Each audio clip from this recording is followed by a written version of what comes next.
So ఈరోజు భగవంతుడు మనకు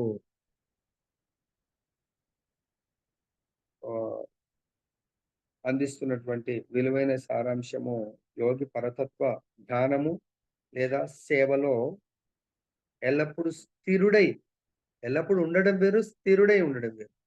స్థిరుడై ఉండే మార్గము మరియు దాని యొక్క ప్రయోజనం. అలా స్థిరుడై ఉండడం వల్ల నాకేంటి ప్రయోజనం? ప్రయోజనం ఏంటి?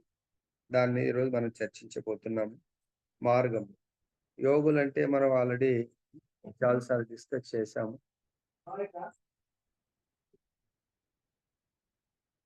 ముఖ్యంగా 3 రకాల యోగులు. జ్ఞాన యోగులు, ధ్యాన యోగులు, భక్తి యోగులు. జ్ఞాన యోగుల యొక్క ప్రయోజనం జ్ఞానాన్ని సంపాదించడము అంటే నిత్యము ఇక్కడ సబ్జెక్ట్ ఏంటి ఈరోజు? యోగి పరతత్వ ధ్యానం. అంటే జ్ఞాన యోగుల యొక్క లక్ష్యం ఏముంటది? వాళ్ళ ధ్యానం అంటే స్టడీయే. జ్ఞానాన్ని సంపాదించడమే వాళ్ళు వాళ్ళ యొక్క ఆహ్, జ్ఞానాన్ని సంపాదించడం అనేది మార్గము. దాని యొక్క లక్ష్యము నిరాకార బ్రహ్మము జ్యోతిలో లీనమవ్వటము వాళ్ళ లక్ష్యం. అదే ధ్యాన యోగి యొక్క లక్ష మార్గం ఏంటంటే ఇక్కడ ధ్యాన యోగి యొక్క లక్ష్యము పరతత్వం. అంటే భగవంతుడి యొక్క పరమాత్మ స్వరూపము పైన తన యొక్క మనస్సుని సదా కేంద్రీకరించడమే ఆయన యొక్క పరమాత్మని అంతరంగంగా దర్శించుకోవడము ఆయన యొక్క ముఖ్య లక్ష్యము, ప్రయోజనం. దాని కొరకు ఆయన ధ్యానాన్ని ఎన్నుకుంటాడు. ఆ ధ్యానము ఆ ప్రయోజనాన్ని పొందడానికి కొరకు ధ్యాన మార్గము. ధ్యాన మార్గంలో ఆయన విధి విధానాలు పాటించే విధి విధానాలు చూద్దాం. నంబర్ 1 ఈ ధ్యాన యోగాభ్యాసం ద్వారా యోగి తన మనోకర్మలన్నింటినీ నియంత్రిస్తాడు. మనస్సు మరియు కర్మలన్నింటినీ కూడా నియంత్రిస్తాడు. నియంత్రించడం అంటే ఏమీ చేయకపోవడం కాదు. మనస్సు దీంట్లో ఇంకొక గొప్ప విషయం ఉంది. సో, ఆ విధంగా ఎవరైతే స్థిరంగా ఉండే వాళ్ళను యోగి భగవంతుడి యొక్క ధ్యానము లేదా భక్తి యోగి భగవంతుడి యొక్క సేవలో ఎల్లప్పుడూ లేదా సదా స్థిరుడై ఉండే వారిని ఎవరితో పోల్చారంటే ఒక వెలుగుతున్నటువంటి ఆ జ్యోతి లేని చోట దీపము అసలు కదలకుండా మంచిగా వెలుగుతా ఉంటుంది. గాలి ఉన్న దగ్గర కొట్టుకుంటూ ఆరిపోయే ప్రమాదం ఉంది. గాలి లేని చోట దీపం ఎలాగైతే కదలకుండా నిశ్చలంగా వెలుగుతుంటుందో ఒక యోగి పరతత్వ ధ్యానమున స్థిరంగా ఉండగలడు. ఎప్పుడు? ఈ కండిషన్. మనస్సు ఎలా అయితే గాలి చాలా వేగవంతమైనటువంటి గాలి వస్తుంటుందో, మనస్సు ఒకవేళ మన నియంత్రణలో లేదనుకోండి, ఆ మనస్సు చంచలం హి మనః కృష్ణ. సో, మనస్సు ఎప్పుడు చంచలమైనటువంటిది. అటువంటి ఆ చంచలమైన మనస్సు ఈ ఇంద్రియాలతో చంచలమైనటువంటి ఇంద్రియాలతో కర్మలు చేయిస్తా ఉంటుంది. ఆ కర్మల రూపంలో గాలి ఎట్లయితే దీపాన్ని అటు ఇటు కదిలిస్తా ఉంటుందో, ఆర్పేయడానికి ప్రయత్నం చేస్తా ఉంటుందో, మన యోగాభ్యాసాన్ని కూడా అంటే మన ధ్యాన యోగం అనుకోండి, భక్తి యోగం అనుకోండి, వీటన్నిటి నుంచి కూడా మనను చంచల స్థితికి అటు ఇటు కదిలిస్తా ఉంటుందన్నమాట. ఈరోజు ఒకలాగుంటే రేపు ఇంకోలా ఉంటాం. భక్తి చేయాలంటే చాలా కష్టంగా ఉంటుంది. సో, కాబట్టి అటువంటి అన్నిటిని నియంత్రించి ఇంకప్పుడు నియంత్రించిన తర్వాత ఏంటి? భౌతికములైన వాంఛలు, కోరికలు మన మనస్సు, కర్మలను నియంత్రించడం అంటే భౌతిక కోరికలను నియంత్రించాలి. ఎప్పటి వరకైతే మనం భౌతిక కోరికలంటే సింపుల్. ఎన్నో సార్లు చెప్పాము. కళ్ళు సినిమాకి వెళ్ళాలంటుంది. అది భౌతిక కోరిక. ఈరోజు మహారాజు గారు కూడా చెప్పారు. అదే కళ్ళు భగవంతుని యొక్క ఏదైనా కథామృతం లేకుంటే భగవంతుడి లీలలు చూడాలనిపిస్తది. కళ్ళని ఏమీ చూడకుండా కళ్ళకి గంతలు కట్టలేము. కళ్ళని సినిమా, భౌతిక విషయాల్ని చూడ్డానికి టీవీ ఆన్ జేయొచ్చు. అదే టీవీలో భగవంతుడి యొక్క బృందావన్ లీలలు చూడొచ్చు, మాయాపూర్ లీలలు చూడొచ్చు, బద్రీ చార్ధామ్ యొక్క ధామ సందర్శన జేయొచ్చు ఇదే కళ్ళతో. కాబట్టి భౌతికములైన వాంఛలు అవన్నీ నెక్స్ట్ సా భాష్యంలో ఉన్నాయి. కాబట్టి భౌతికములైన వాంఛలేవి లేకుండా ఆ కోరికలు ఉండకూడదు. ఆధ్యాత్మిక స్థితి యందు ఎప్పుడైతే భౌతిక కోరికలు ఉండవో బై డిఫాల్ట్ ఏదో కోరిక ఉంటది. కోరిక లేకుండా కాన్షియస్‌లో డెడ్ పర్సన్ అయితే ఏమి కోరికలు ఉండవు. లివింగ్ పర్సన్‌కు ఏదో కోరిక ఉంటుంది. కోరికలు లేకుండా లివింగ్ పర్సన్ ఉండలేడు. లేదంటే ఈ బ్రెయిన్ డెడ్ అయ్యి ఉండాలి. ఇంక వాడేమి చలనం లేని వాడికి కోరికలేముండవు. కాబట్టి ఈ భౌతిక కోరికలు లేకుండా ఉండాలంటే ఆధ్యాత్మిక కోరికలు ఉండాల. ఆధ్యాత్మిక స్థితి యందు ఎవరైతే ప్రతిష్ఠితుడైతాడో అటువంటి వాని యోగమునందు స్థిరుడై ఉన్నట్టు చెప్పొచ్చు. మనం యోగమునందు స్థిరుడై ఉన్నాము అంటే కంప్లీట్‌గా ఆధ్యాత్మికమైనటువంటి కోరికలతో, ఆధ్యాత్మికమైనటువంటి మనోకర్మలతో మనం జీవితాన్ని ఎప్పుడైతే గడుపుతామో అప్పుడు యోగమునందు స్థిరుడైనట్లు. కానీ ఎప్పుడైతే ఈ మనోకర్మలు భౌతికమవుతాయో అప్పుడు యోగమునందు అస్థిరుడైనట్టు. నెక్స్ట్ భాష్యము. యోగి అనేవాడు సహజంగానే అన్ని రకాల భౌతిక వాంఛల నుండి ముఖ్యంగా మైథున భోగము విరమణ పొంది ఉండును. ఈరోజు వచ్చింది మనకు 4th క్యాంటోలో ఆహ్, మధ్యాహ్నం ప్రచేతాస్ దాంట్లో నారదుడు బోధనలో. సో, మనం మైథున భోగం నుంచి అది గృహస్థాలకు భగవంతుడి యొక్క ఇచ్ఛానుసారం ప్రజోత్పత్తి అంటే ఉత్తమ భక్తులని సంతానంగా కనాలనుకున్నప్పుడే మైథున భోగాన్ని కోరుకోవాలా? లేదంటే ఎట్లయితే ఒక తాబేలు తన ఇంద్రియ అంటే తన శరీర పోషణకు అవసరం ఉన్నప్పుడే ఇంద్రియాలను ఎక్స్‌టెండ్ చేస్తుంది. కడుపు నిండిందంటే ఇంద్రియాలను లోనకి తీసుకుంటుంది. అదే విధంగా ఒక సింహం ఉంది. ఆకలైనప్పుడే గోలోంచి బయటకొచ్చి జంతువుని వేటాడుతుంది, తింటుంది. తినంగా మిగిలిన దాన్ని ఇతర జంతువులకు వదిలేస్తాం. ఇక మళ్ళీ రేపటికి, ఎల్లుండికి ఆ చనిపోయిన దేహాన్ని పెట్టుకోదు. తర్వాత కనుక యోగి కర్మలు సాధారణ జనుల కర్మలకు భిన్నములుగా ఉంటాయి. కాబట్టి యోగి కర్మలు సాధారణ జనులకు విచిత్రంగా ఉంటాయి. సాధారణ జనుల కర్మలు యోగులకు విచిత్రంగా ఉంటాయి. ఎందుకంటే ఇంతకుముందు కూడా మనం చదువుకున్నాము. యోగులు సాధారణ జనులు పడుకున్నప్పుడు యోగులు మెలుకుంటారు. సాధారణ జనులు మేలుకున్నప్పుడు యోగులు పడుకుంటారు. ఎట్లా అంటే సాధారణ జనులు తామసిక సమయంలో వాళ్ళు భారాన్ని మోయడానికి పనిచేస్తా ఉంటారు నైట్ అంతా. అదే ఉగ్రకర్మ అంటారు ప్రభుపాదుల వారు. అదే యోగులు తామసిక సమయంలో హాయిగా పడుకుంటారు. సత్వగుణ సమయంలో అంటే బ్రహ్మ ముహూర్తంలో హ్యాపీగా లేసి వాళ్ళు సాధన చేస్తా ఉంటారు. అప్పుడు వాళ్ళకు మనస్సు, కర్మలు, ఇంద్రియాల పైన, ఇంద్రియార్థాల పైన ఇవన్నిటి కూడా మనోబుద్ధుల పైన కూడా వాళ్ళకు కమాండింగ్ వచ్చేస్తుంది. నియంత్రణ వచ్చేస్తుంది. పరిపూర్ణ యోగి తన మనోకర్మ చక్కగా నియంత్రించి ఏ విధమైన భౌతిక వాంఛ చేతను కలతకు గురికాడు. పరిపూర్ణమైనటువంటి యోగి ఈ విధంగా రోజు ప్రాక్టీస్ చేస్తూ ఒకానొక రోజు పరిపూర్ణమైనటువంటి యోగి ఈ స్థితికి ఎదుగుతాడు. ఎదిగాడా లేదా ఎలా తెలుసుకోవచ్చు? మన మనోకర్మలు, మనస్సు, బుద్ధి, ఇంద్రియాలు అన్నిటి యొక్క కర్మలు ఏ విధంగా ఉండాలంటే కేవలము భగవంతుడికి అనుకూలముగానే మన ప్రతి ఇంద్రియము పనిచేయాలి. ఇవాళ మహారాజు గారు ఒక క్వెషన్ అడిగారు. ఏం క్వెషన్ అది? మహారాజు గారు మధ్యాహ్నం ఒక క్వెషన్ అడిగారు. ఏం క్వెషన్ అది? సో, కాబట్టి మనకేమన్నారు ఇంకొక శ్లోకం కూడా కోట్ చేశారు మహారాజు గారు. ఏమన్నారు? నష్టప్రాయేషు అభద్రేషు నిత్యం భాగవత సేవయా.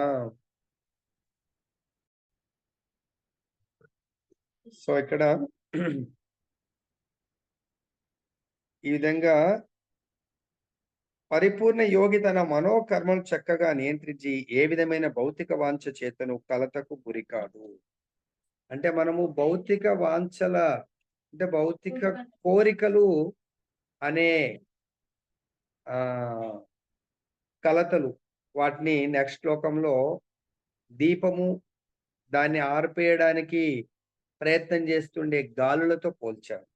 సో భౌతిక వాంఛ అనే కోరిక అనే సుడి గాలుల్ని వల్ల ఏ యోగి అయితే కలతకు గురికాడో ఆయన పరిపూర్ణ యోగి అంటారు. ధ్యాన యోగులు ఆ స్థితికి చెందాలంటే చాలా టఫెస్ట్ స్థితి అంట. ఎప్పుడు అది ధ్యాన తర్వాత సమాధి స్థితి, దాంట్లో ఎంతో కష్టం. అదే భక్తి యోగులకు చూడండి, శ్రీమద్ భాగవతము 9.4.18-20 యందు అట్టి పూర్ణత్వ స్థితిని కృష్ణ చైతన్యవంతులు అప్రయత్నంగానే పొందుతారు. దాంట్లో అంబరీష్ మహారాజ్ది ఇక్కడ చెప్తున్నారు.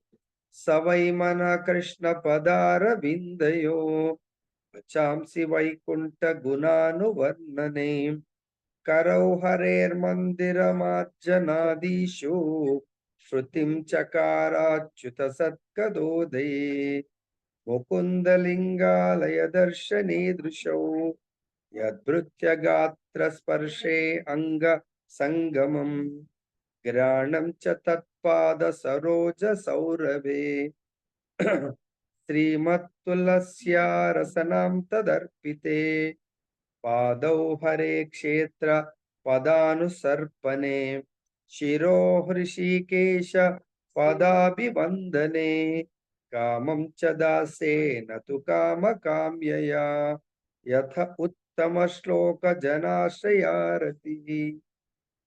సో ఇది అంబరీష్ మహారాజ్ యొక్క జీవిత చరిత్రలో 9 అద్భుతమైనటువంటి పాయింట్స్ రాసుకోండి. 1 to 9 చాలా అద్భుతం.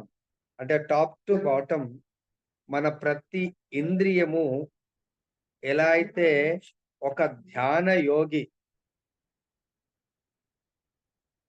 హరిబోల్ ఒక ధ్యాన యోగి ఏ విధంగా అయితే సమాధి స్థితికి చేరుకుంటాడో, ఇక్కడ భక్తి యోగి చాలా కష్టపడి హిమాలయస్ లో ఏకాంతంలో ఉండి తపస్సు చేస్తూ ఈ యొక్క ధ్యాన పొజిషన్ నేర్చుకొని బాహ్యమైనటువంటి ఎన్నో కోరికలను ఈ ఇంద్రియాలను కంట్రోల్ చేసుకుంటూ ఇది తినకూడదు, ఇది తినాలి, లేదంటే ఏకభక్షం చేయాలి, ఈ వ్రతాలు పాటించాలి, ఎవరి కలవద్దు, మనుషుల్లో తిరగొద్దు, ఏకాంతంలో ఉండాలి, ఎన్నో రకాలుగా ఇక బాహ్యమైనటువంటి వాతావరణంలో ఉండకూడదని ఎన్నో రెస్ట్రిక్షన్స్ ఉంటాయి. సో అలా ఉండి సాధించేటువంటి యోగి పూర్ణత్వ స్థితికి వెళ్ళాలంటే ఎంతో కష్టము. కానీ ఒక భక్తుడు మహాభారత్లో అంటే భాగవతంలో చెప్పిన విధంగా అంబరీష్ మహారాజ్ 1 to 9 మనకు చెప్తున్నారు. అవి దయచేసి ఈ రోజు నుంచి పాటించండి.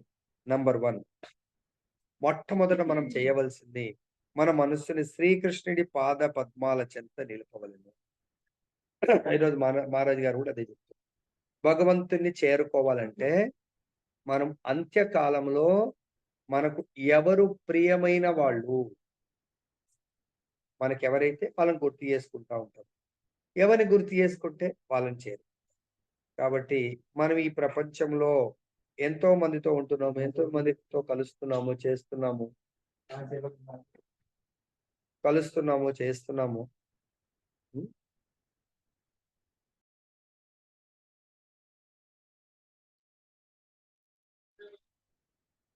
సో కాబట్టి మన మనస్సుని కృష్ణుడికి ఇవ్వండి. సో కొన్నిసార్లు చెప్తా ఉంటారు, I lost my heart in Brindavan. ఆ విధంగా మన మనసుని భగవంతుడి పాద పద్మాల చెంత పెట్టండి. దీనిదొక స్టోరీ, చాలా అద్భుతమైన స్టోరీ ఉంటది. మనస్సు, హృదయం అని వచ్చినప్పుడు ఒకసారి ఒక ఆహ్, ఎవరు? మొసలి అనుకుంటా. ఆ! మొసలి, కోతి. హ్మ్. సో, కోతికి ఫ్రెండ్‌షిప్ అయితది. కోతి చెట్టు మీద ఉంటది. మొసలి నీళ్ళల్లో ఉంటది.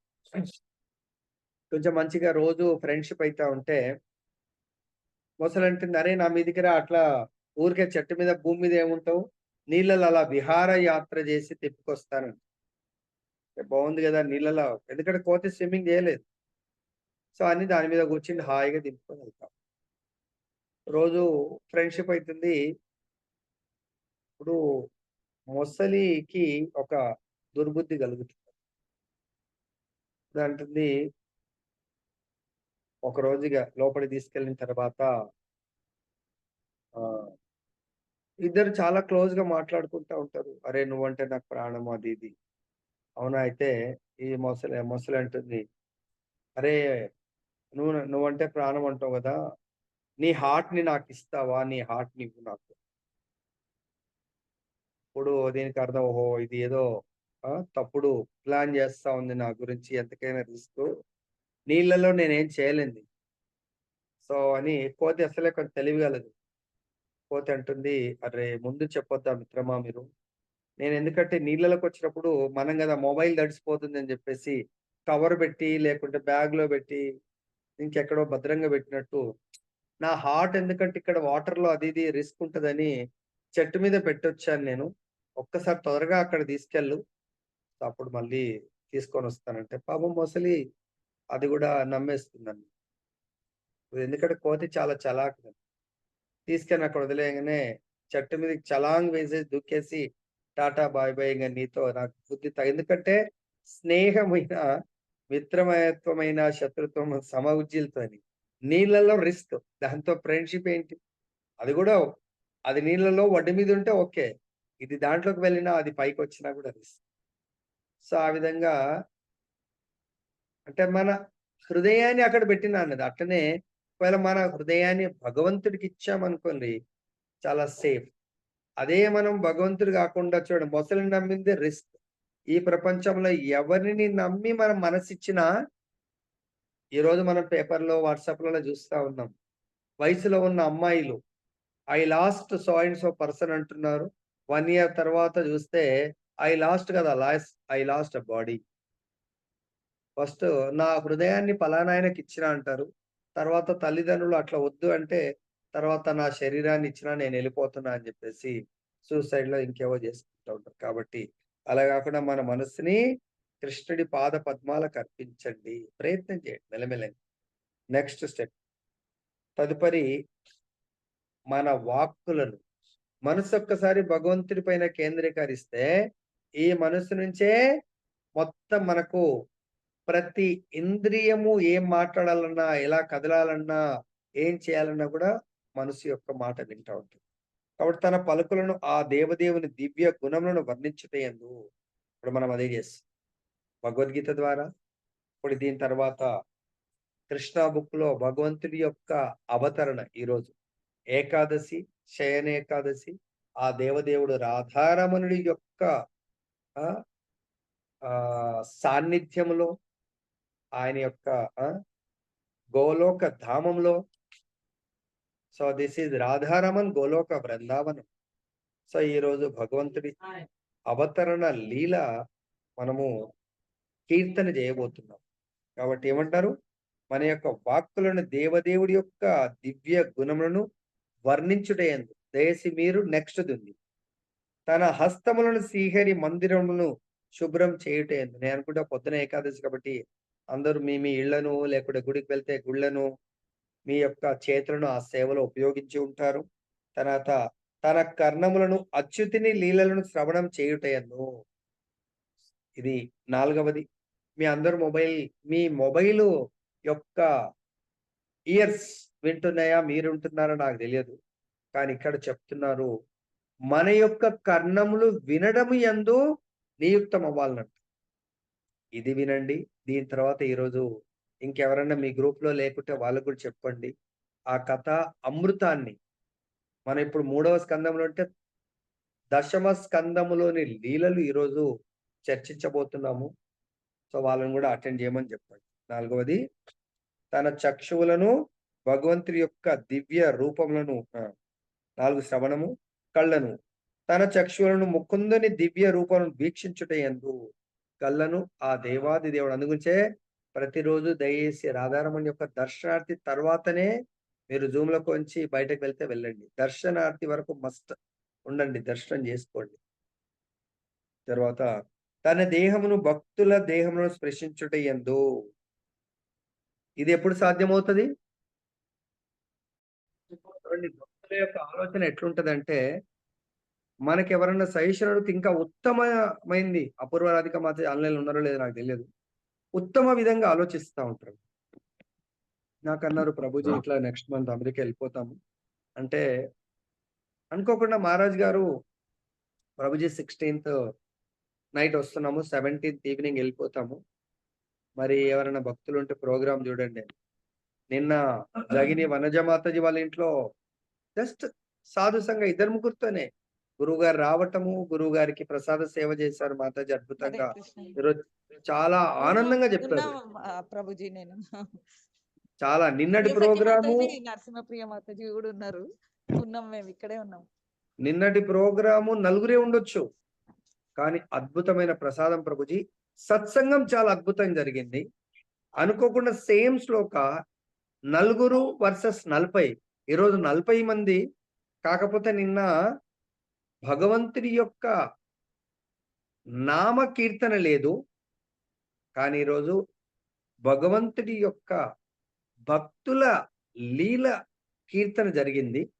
శ్రవణం జరిగింది. అట్ ది సేమ్ టైమ్ భగవంతుడి యొక్క నామ కీర్తన శ్రవణం జరిగింది ప్రభుజీ. 2 programmes highlight. నలుగురితో ప్రోగ్రామ్ మహాప్రసాదం హైలైట్. ఈరోజు 40 మంది కాదు మేబీ 60 మంది దాకా ఉన్నారు. 20 మందితో ఉన్న ప్రోగ్రామ్ హైలైట్.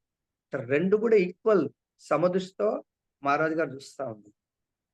కాబట్టి చెప్పిందేంటంటే నలుగురితో కూడా ప్రోగ్రామ్ చేయొచ్చు. 40 మందితో చేయొచ్చు. 400 మందితో చేయొచ్చు. అక్కడ ప్రోగ్రామ్ వందల మందొచ్చారా గాదు. భగవంతుడి యొక్క నామ, రూప, గుణ, లీలలు కీర్తన జరిగిందా లేదా? శ్రవణం జరిగిందా లేదా? అనేది ఇంపార్టెంట్. మహారాజ్ గారు ఈరోజు ఇన్‌స్ట్రక్షన్ చేశారు. ప్రతిరోజు మీకు ప్రభుజీ అవైలబుల్ ఉన్నారు. ఎవరో ఒకరు అవైలబుల్ ఉంటారు. Then why don't you call them and simply organise lecture ఇంట్లోంచి. నిన్న మహారాజ్ గారు మన ఆన్‌లైన్ జరుగుతా ఉంది. మాతాజీ వాళ్ళ ఇంట్లో ఒక శ్లోకం తీసుకొని ఒక నలుగురో, ఐదుగురో వచ్చి డిస్కస్ చేస్తా ఉన్నారు. సో, నాకు ఇన్‌స్ట్రక్షన్ ఇచ్చారు. ప్రభు ప్రతిరోజు మీ ఇంట్లోంచి చెప్పే శ్లోకము సో, ఎవరో ఒకరు ఇంట్లోంచి క్లాస్ చెప్పండి. ఆళ్ళు నలుగురిని పిలుచుకుంటారు వాళ్ళ కాలనీలో, వాళ్ళ అపార్ట్మెంట్‌లో. Then that is satsang. సోమవారం ఒకరోజు, మంగళవారం ఒకరోజు, బుధవారం నిజామాబాద్ 2 రోజుల కొరకెళ్ళిండ్రు. ముందే ఇన్ఫార్మ్ చేయండి. నేను సాటర్‌డే వస్తున్నా, సండే ఉంటాను. ఓకే. సాటర్‌డే ఈ టైంకొస్తున్నాను. ఓకే. సాటర్‌డే ఒకరింట్ల. ఎవరు లేరు వాళ్ళ ఇంట్లోళ్ళు, వాళ్ళ పక్కోళ్ళ ఇంట్లోళ్ళు. ఓకే. నలుగురుంటారు. It is satsang. అంటే వాళ్ళ ఇంట్లో కీర్తన జరిగితే చాలు. మీరు వెళ్తారు, కీర్తన చేస్తారు. భగవంతుడి యొక్క లేకుంటే ఏదో జూమ్ భక్తుల యొక్క స్పృశించడము, భక్తుల ఫిజికల్ దర్శనం ఎలా కలుగుతుంది? చెప్పండి. జరుగుతదా? మరి 5వ సేవ జరగదు గదా! ఒకరోజు మీ ఇంట్లోనే పెట్టాం సుధారాణి మాతాజీ. ఎవరు లేరనుకున్న వచ్చిర్రు 5, 6గురు. మీ కాలనీలోనే ఇద్దరు, ముగ్గురు మంచిగా ఇన్‌స్పైర్ అయ్యారు వాళ్ళు. వాళ్ళు ఎప్పటికొకసారన్నా డివోటీ అవుతారు. అలా ప్రతి ఒక్కరి ఇంట్ల మండే, ట్యూస్‌డే వీక్ అయితే అయిపోయింది. మళ్ళీ నెక్స్ట్ వీక్ అట్లా మన ఇంట్లో నెలకొక్కసారన్నా వస్తది. మహారాజు గారు నెలకొక్కసారన్నా ప్రతి ఒక్కరి ఇంట్లో పెట్టండి ప్రోగ్రామ్. ప్రతిసారి 50 మంది, 60 మంది 10,000 ఖర్చు పెట్టుకొని పెట్టలేరు. ఆ కాలనీలో ఉన్నోళ్ళు ఎవరైనా మనోళ్ళొస్తే ఓకే. ఒక్క ఐటెం నేను గూడా చెప్పాను అదే విషయం. సో, సింపుల్‌గా పెట్టండి ప్రసాదం అది ఇది అరేంజ్‌మెంట్లు పెద్ద హెడేక్ లేకుండా. 10 మందొస్తే మ్యాటేయండి. గురువుగారు క్లాస్ చెప్తారు. నా గురువుగారు పేమెంట్ తీసుకోరు క్లాస్‌కొచ్చినందుకు. భక్తులు తీసుకోరు. ఆటో ఫేర్ ఏదన్నా బస్ ఫేర్ తీసుకుంటారా? వచ్చినందుకు మీతో వచ్చిన ప్రసాదం పెట్టండి. గురువుగారితో ప్రవచనం ఇప్పియండి. అది ఇక్కడ చేయాల్సింది. వచ్చిన భక్తుల్ని మనం మన ఈక్వల్ అయితే హగ్ చేసుకుంటాము. మనకంటే పెద్దవాళ్ళైతే వాళ్ళ పాదాలను స్పృశిస్తాము. వాళ్ళ పాదాలకు ప్రణామం చేసుకుంటాము. అట్‌లీస్ట్ వాళ్ళ దర్శనం చేసుకుంటాము. అది సరిపోతుంది కదా మనకు. ఇక్కడ అదే చెప్తున్నారు. నెక్స్ట్, తన చక్షుర్ముఖం దివ్య రూపం వీక్షించుటయందు, తన దేహమును భక్తుల దేహమును స్పృశించుటయందు, తన నాసికను శ్రీకృష్ణ భగవానునికి అర్పింపబడిన పద్మముల సువాసనను గ్రహించుటయందు. రోజు మనం చేస్తూ ఉంటాం, ఆరతి చేసేటప్పుడు స్మెల్ చేస్తూ ఉంటాం, భగవంతుడికి అర్పించినవి. తన జివ్వను ఆ భగవానుని చరణ కమలములకు అర్పించిన తులసి దళమును రుచి చూచుటయందు. తులసి ఎందుకు ఆఫర్ చేస్తూ ఉంటాం మనం ప్రసాదంతో పాటు? ఈ నాలుక ఒక్కసారి తులసి టేస్ట్ చూస్తే ఆ భగవంతుడికి అర్పించింది. ఇంకా బాహ్యమైనటువంటిది ఏ టేస్ట్ ఎలాగైతే మనకు భౌతిక ఈ దేహానికి చాలా హై ఫీవర్ ఉందనుకోండి, ఎంత మంచి రుచికరమైంది ఇచ్చినా టేస్ట్ రాదు. ప్రభుపాద వారు చాలాసార్లు చెప్తారు, షుగర్ కేన్ అది మనం జ్యూస్ తాగుతా కూడా జాండీస్ వచ్చినప్పటికి చేదులాగా అనిపిస్తూ ఉంటుంది. షుగర్ కేన్ జ్యూస్ ఎంత స్వీట్గా ఉంటుంది, చేదు అనిపిస్తుంది. అదే జ్వరం తగ్గిందంటే చాలా టేస్ట్ అనిపిస్తుంది. సో ఆ విధంగా మన నాలుకకు రుచి భగవంతుడి యొక్క నామరూప గుణ లీలను పలకటము, భగవత్ ప్రసాదం తీసుకోవడం నేర్పిస్తే ఇంకా భౌతికంది టేస్ట్ రాదు. తన పాదములను శ్రీహరి క్షేత్రములకు మరియు మందిరములకు వెళ్ళటయందు. ఏ సేవలో దొరుకుతుంది అంటారు? నేను చూస్తా ప్రభుజీ, చేస్తా ప్రభు, ఎవరిది గ్యారెంటీ ఉండదు. అట్లీస్ట్ కొంచెం కొంచెమన్నా మనం ప్రయత్నం చేయాల. కంఫర్టబుల్ జోన్‌లో నేను ఉన్నప్పుడే కాదు, గురువు గారి యొక్క ఇన్‌స్ట్రక్షన్ చాలా సీరియస్‌గా పాటించడం అనేది నేర్చుకోవాలి. ఎగ్జాంపుల్, మా ఇంట్లో మా నలుగురికి హెల్త్ బాలేదు. ఎగ్జాంపుల్ ఏదో నేను పొగుడుతున్నా కాదు. గురువుగారు చెప్పారు, మీరు ఏం చేస్తారో తెలియదు ప్రభుజీ, విజయవాడ అవతల నూజివీడులో రథయాత్రకు రావాలా ప్రభుజీ. ఎందుకంటే అక్కడ కీర్తన సేవ ఉంది. మృదంగ సేవ, కీర్తన సేవ. ఆల్రెడీ మీ అందరికి ఈరోజు మీరు చూస్తే మా నిమాయి పరిస్థితి, నా పరిస్థితి ఎట్లా ఉందో మీకు తెలుసు. అయినా కూడా గురువుగారు ఏమో నన్ను టెస్ట్ పెడుతున్నారేమో అని చెప్పేసి సో బుక్ చేసుకోవడము, వెళ్ళి రావడం జరిగింది. వెళ్ళి వస్తే ఇంకా ఎక్కువ సిక్ అయిపోవడం జరిగింది. పర్వాలేదు. సో అట్లీస్ట్ నాకు ఆ సంతృప్తి, అక్కడ వెళ్ళిన తర్వాత వేల మంది వచ్చారు. It is not less than Hyderabad. అంత పెద్ద రథయాత్ర, అంత ఈక్వల్ గా ఉంది. అంత జనాలు, అన్ని వేల మంది వచ్చారు రథయాత్రకు. మరి అట్లీస్ట్ అంత వేల మందికి భగవంతుడి యొక్క నామాన్ని వినిపించే అదృష్టం దొరికింది. అది మెయిన్. మన శరీరం ఇయ్యాల లేకుండా ఈ ప్రారంధ కర్మ ఎట్లాగో రోగం వచ్చేది వస్తుంది, పోతూనే ఉంటుంది. ఇంకా 2 రోజులు ఎక్కువైతుంది. అంతకంటే నష్టమేం జరగదు. అర్థమైందా? జ్వరం వచ్చిందని లీవ్ పెడతాము. అదే విధంగా దానికి కూడా లీవ్. ఏమైతుంది?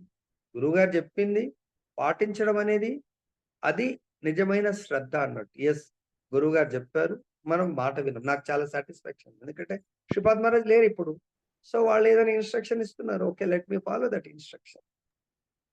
సో మన అథారిటీ ఇప్పుడు ఎవరైతే చెప్తున్నారో, ఎందుకు? భక్తి గురించే కదా చెప్తున్నారు. వాళ్ళ పర్సనల్ గురించి నాకు నమ్మలేదు.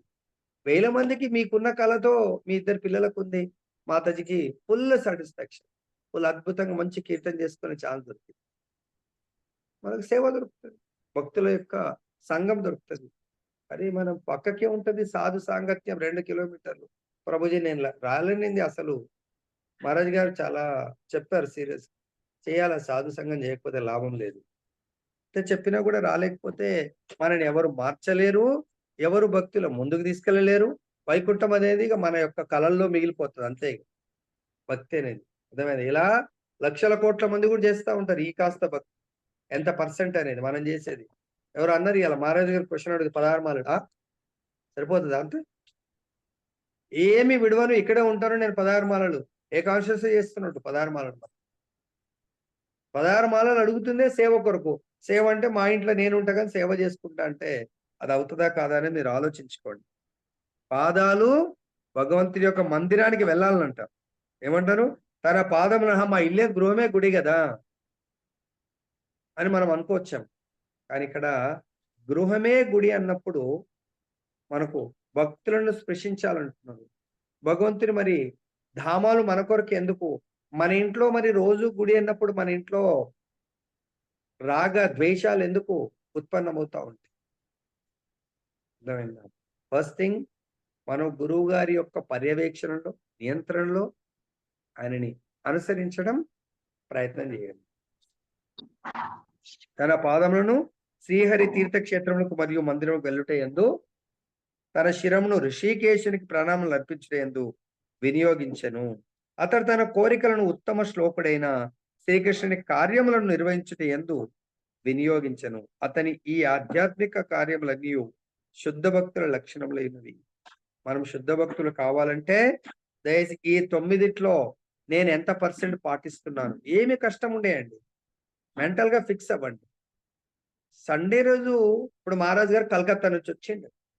విజయవాడ రథయాత్ర చేసి మన దగ్గరకు వచ్చిండు. 2 ప్రోగ్రామ్ చేసిండు. మళ్ళీ కలకత్తా వెళ్ళిండ్రు. మళ్ళీ ఇప్పుడు నెక్స్ట్ మంత్ ప్రోగ్రామ్ కాన్ఫరెన్స్ ఉంది. సో వాళ్ళు అంత త్యాగం చేస్తా ఉన్నప్పుడు మన గురువు గారు మన కొరకు హైదరాబాద్ నుంచి నిజామాబాద్ వస్తారు.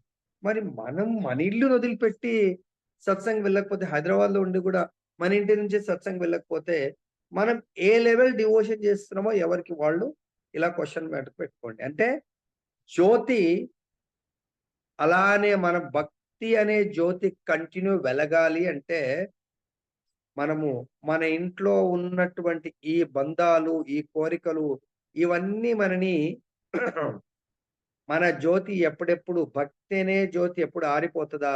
ఎప్పుడు ఇలా ఇలా ఇలా కదిలిస్తా ఉంటుంది. కదలకుండా ఉండాలంటే ఈ 9 స్టెప్స్ ఒక్కొక్కటి ఒక్కొక్కటి పాటించడానికి ప్రయత్నం చేయండి. లేకుంటే కాన్స్టెంట్‌గా అఖండ దీపంలాగా జ్యోతి వెలగదు, వెలగబోదు. ఇక దాని గురించి మనం ఆలోచించాల్సిన అవసరం లేదు. తర్వాత నిరాకార మార్గమును అవలంబించే వారికి ఇట్టి ఆధ్యాత్మిక స్థితిని వర్ణించడం సాధ్యం కాదు. కృష్ణ చైతన్యవంతునికి అది అత్యంత సులభము మరియు ఆచరణ యోగ్యం అగును. ఈ విషయమున పైన వర్ణింపబడిన అంబరీషుని కార్యముల ద్వారా విదితమగుచున్నది. నిత్య స్మరణ ద్వారా శ్రీకృష్ణ భగవానుని చరణ కమలముల చెంత మనస్సు లగ్నము కానిదే అట్టి ఆధ్యాత్మిక కర్మలు ఆచరణీయములు కాజాలవు. కనుక శ్రీకృష్ణుని భక్తియుక్త సేవ ఎందలి కర్మలు అర్చనము ఇంద్రియములన్నింటినీ శ్రీకృష్ణ భగవానుని సేవలో నెలకొల్పుట అనబడును. వాస్తవమునకు మనస్సుకు ఇంద్రియములకు ఏది ఒక వ్యాపకం ఉండవలెను. కర్మలను త్యజించుట ఆచరణీయము కాదు. కనుకనే సామాన్య జనులకు, ముఖ్యంగా సన్యాస ఆశ్రమములందు లేని వారికి, మహారాజు సన్యాసులు మనలాంటి సన్యాస ఆశ్రమంలో లేని వారికి పైన పేర్కొనబడినవన్నీ కూడా వాటి దివ్యమైన ఇంద్రియములను, మనసును ఆధ్యాత్మిక కార్యముల యందు నెలకొల్పుటే ఆధ్యాత్మిక అనుభూతి ప్రాప్తికై చక్కని విధానము అది ఏ యుక్తమని భగవద్గీత మనకు బోధిస్తుంది. మన ఆధ్యాత్మిక భక్తి యోగం అనే జ్యోతి అఖండ జ్యోతిగా వెలగాలంటే దయచేసి ఈ 9 స్టెప్స్ ఇక్కడ ఉన్నాయి. అంబరీష్ మహారాజ్ స్టోరీ లీలలో. అదేవిధంగా 10.9లో అక్కడ కూడా దాదాపు 8-9 మనకు స్టెప్స్ ఉన్నాయి. ఇవి పాటించండి. దయచేసి ఈ చాతుర్మాసంలో అన్నా ఈ రోజు ఏకాదశి ఈ రోజు నుంచి పాటించి చూడండి. తప్పకుండా మన యొక్క యోగా, భక్తి యోగా అనేది మీరు గ్యారంటీ డేట్ రాసుకోండి. లాస్ట్‌ది నవంబర్ 16థ్ రోజు మన చతుర్మాస్య దీక్ష last day. We may be in Brindavan. ఆ రోజు బృందావన్ యాత్ర సంపూర్ణం చేసుకొని నవంబర్ 16థ్ ఇక ఎవరు వస్తారో రారో తెలియదు గానీ, నాది ఇదైతే మేబీ రేపెల్లుండి టికెట్ చేసిస్తాను. సో కాబట్టి మాది లాస్ట్ దీక్ష ఎండ్. చాలా మంది అయ్యప్ప స్వామి దగ్గర వెళ్తే మన యొక్క చాతుర్మాస్య దీక్ష బ్రజమండల్లో బృందావనంలో సంపూర్ణం కాబోతుంది. ఆ రోజుకు చూసుకోండి. నేను చెప్పిన విధంగా శాస్త్రంలో ఏదైతే వస్తుందో దాని విధంగా నడుచుకొని చూడండి. రికార్డ్ చేసుకోండి, రాసుకోండి.